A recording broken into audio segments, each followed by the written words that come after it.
Je suis Serge Abitboul, je suis informaticien à l'INRIA en France et je suis aussi membre de l'ARCEP, membre du collège de l'ARCEP, c'est-à-dire l'autorité de régulation des communications électroniques, de la poste et la distribution de la presse en France.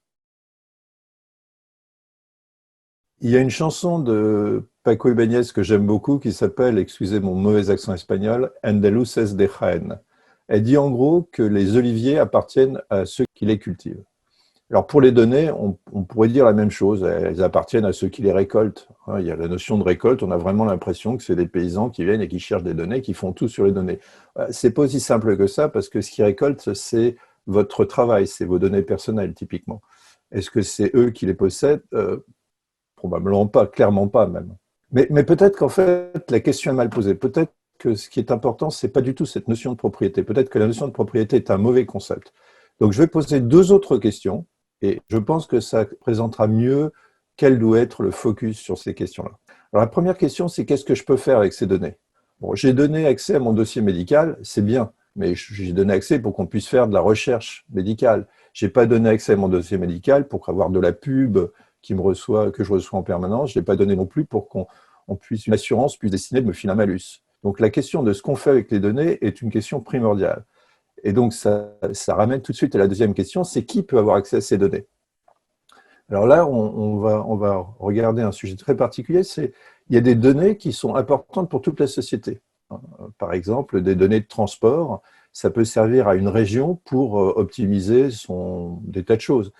Et donc, la question, c'est si une entreprise privée a ces données de transport, est-ce qu'elle a droit d'en priver, typiquement, une communauté, une municipalité, une région, un pays qui pourrait s'en servir.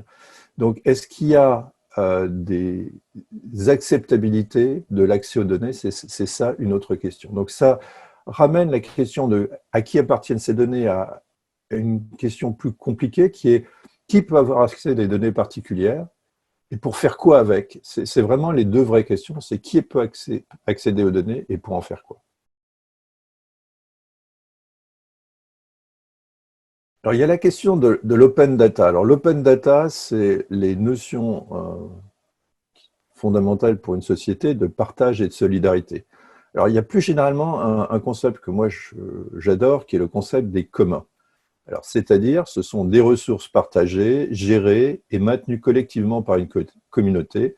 La communauté établit des règles dans le but de préserver et pérenniser ces ressources tout en fournissant la possibilité et le droit de les utiliser par tous.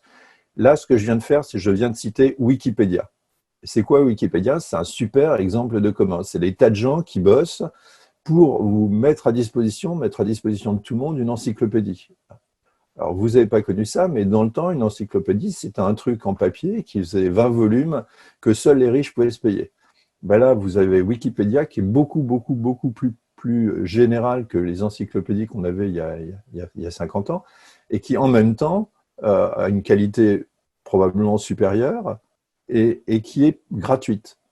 Donc, je vais répéter l'essentiel de la définition de Wikipédia, c'est des ressources partagées, gérées et maintenues collectivement par une communauté. Alors, des exemples de communs, la science ouverte, le fait que quand vous faites des recherches scientifiques, elles appartiennent à tout le monde. Elles ne sont pas juste dans un coin pour une entreprise qui a filé de l'argent pour les faire. Elles peuvent bénéficier à toute la société, donc la science doit être distribuée le plus largement possible. Ça veut dire en particulier que un chercheur ne peut pas être arrêté parce que la revue dans laquelle il y a le travail qui l'intéresse coûte trop cher. D'accord ? Le logiciel libre, très bon exemple, c'est pas du tout quelque chose de périphérique. Internet fonctionne en grande majorité avec le logiciel libre. Les super algorithmes et logiciels de machine learning, d'intelligence artificielle dont on vous rabat les oreilles, le plus souvent, c'est du logiciel libre. Bon, il y a les contenus en Creative Commons. On s'aperçoit dans les exemples que j'ai pris que le domaine du numérique est particulièrement bien adapté au commun et en général au partage. Pourquoi? Parce qu'un contenu numérique peut être répliqué à coût zéro pratiquement. C'est ce qu'on appelle un bien non rival. Donc, évidemment, ça favorise. Alors, ce qui est intéressant aussi, c'est un petit peu la discussion qu'on avait eue tout à l'heure sur le fait que ce n'est pas la propriété des données qui compte. Avec les communs, la propriété non plus n'est pas la chose importante. Ce qui est important dans les communs aussi, c'est l'usage. À la limite, on s'en fout que ces données, que vous ayez écrit ce livre, on s'en fout pas, on est très content que vous ayez écrit ce livre. Mais si vous le mettez en Creative Commons, tout le monde peut le lire. Si vous ne le mettez pas en Creative Commons, bah non. Alors, je vais prendre un autre exemple pour que ce soit bien concret ce que c'est que les communs, et en revenant sur la question initiale qui était l'open data. Un exemple que j'aime beaucoup, c'est OpenStreetMap. C'est-à-dire que des gens se mettent ensemble pour construire une carte en accès ouvert de tout ce qui nous entoure. Alors, l'intérêt d'avoir ça, c'est que vous êtes en train de faire une appli, vous êtes en train de développer un petit logiciel. Alors moi, je suis informaticien, donc j'aime bien développer des logiciels. Et puis, j'ai besoin de cartes. Alors, la première chose que je pourrais faire, je pourrais aller voir Google Maps et puis faire un contrat avec eux, etc., m'embêter. Non, là, je peux utiliser OpenStreetMap. Ça, je peux démarrer tout de suite. Alors, je vais vous donner des exemples d'applis qui utilisent OpenStreetMap. Moi, j'utilise GeoVélo pour me déplacer dans Paris. Alors, je ne sais pas si GeoVélo est sorti de Paris, mais en tout cas, GeoVélo, c'est une application qui vous donne le meilleur chemin en évitant les grosses routes, etc., pour se déplacer à vélo. C'est basé sur OpenStreetMap. Un truc que je vous conseille, c'est Visorando. C'est pour faire des randonnées. Alors là, je sais que c'est un peu plus général. Bah, pareil, OpenStreetMap. Le moteur de recherche européen Qwant, qui est un peu une alternative à Google, utilise Qwant Maps, qui est une alternative à Google. Alors, tout ça, c'est des données d'open data, on pourrait multiplier les exemples, et je pense que c'est quelque chose qu'on devrait pousser plus et sur lequel on peut tous participer. Je voudrais mentionner un autre type de données, c'est les données d'intérêt général. Alors là, on sort des données qu'on va mettre en accès ouvert à tout le monde, c'est des données qui appartiennent à une entreprise, et parce qu'elles appartiennent à cette entreprise, c'est un asset de l'entreprise, on ne peut pas juste les mettre sur les entreprises. Ça a coûté de l'argent de les fabriquer, etc. On ne peut pas juste les mettre en accès ouvert. En plus, il y a peut-être des questions de confidentialité, etc. Il y a plein de raisons pour ne pas les mettre en accès ouvert. Mais il peut se trouver que ces mêmes données ont un intérêt pour la société. J'avais parlé du transport, mais les données de transport, c'est évident. Il y a des grandes entreprises qui savent exactement comment les gens se déplacent dans votre ville. Pardon. Et ça, c'est hyper important.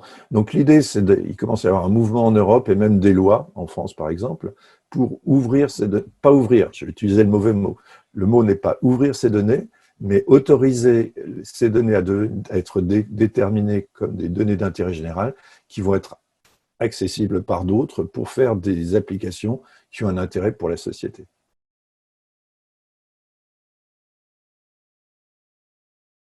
Alors maintenant que vous avez des données, en tant que chercheur, vous risquez d'avoir à votre disposition des données considérables. Ça peut être des données, je ne sais pas, en histoire, des données juridiques, ça peut être des données en biologie, ça peut être plein de genres de données. Vous avez tout ça parce que pour faire votre recherche, vous avez besoin de ces données. Il y a des précautions à faire. Ces données, elles ont de la valeur, elles présentent des risques, et donc il ne faut évidemment pas que vous fassiez n'importe quoi avec. Alors la première chose, et les choses les plus importantes, c'est les précautions légales et éthiques. Est-ce que ce que je fais avec les données ne viole pas des lois? Par exemple, est-ce que je ne suis pas en train c'est pas parce que je suis chercheur que je ne suis pas tenu de respecter le RGPD, par exemple. Est-ce que ce que je fais respecte bien les lois? Deuxième chose, ça respecte peut-être bien les lois, mais c'est peut-être pas très, très éthique, ce que je suis en train de faire. Je suis en train de développer un logiciel, un algorithme de surveillance des flux Internet je vais appliquer ça dans mon laboratoire. Ça, c'est une expérience vécue. Hein.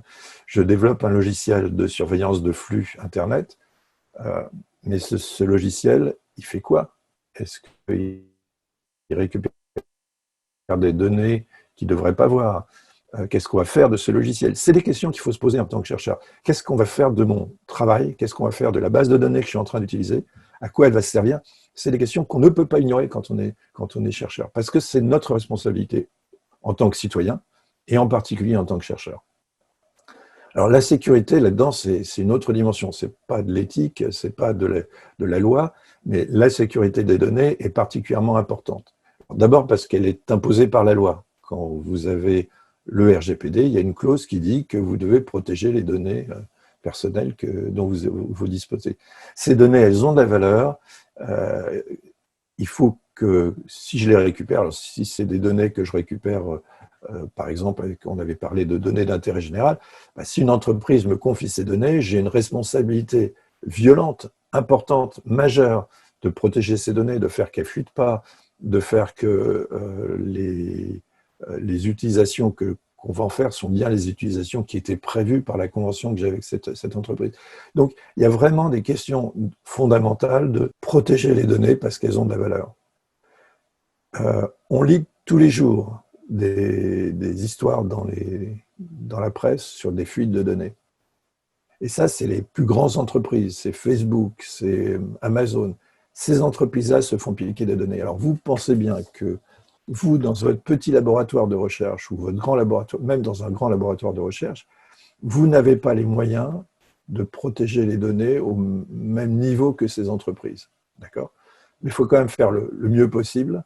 Et peut-être que s'il y a juste une idée qui est importante là-dedans, c'est qu'il ne faut pas travailler pendant 1 an et puis au moment où le truc est un peu abouti, se dire « Ah mince, oui, on pourrait parler un peu de… Ouais, c'est vrai, on n'a pas parlé de sécurité des données. » Non, non. Ce truc-là, c'est comme l'éthique, ça doit être pris au tout début. Depuis le premier jour de votre recherche, d'une nouvelle recherche, vous pouvez vous demander à quoi cette recherche va servir. Est-ce que cette recherche est éthique? De la même façon, vous devez vous demander les données que je vais avoir, comment je vais les protéger, qu'est-ce que je veux garder comme données. Peut-être qu'il y a des données dont vous n'avez pas besoin. La façon la plus solide de ne pas mettre en danger une donnée, c'est de ne pas l'avoir. Donc, ne récupérez des données que ce dont vous avez besoin et faire très très attention à comment vous les utilisez. Voilà, c'est ce qu'on peut dire sur la sécurité et les problèmes auxquels vous serez confrontés quand vous serez chercheur, ce que vous êtes déjà.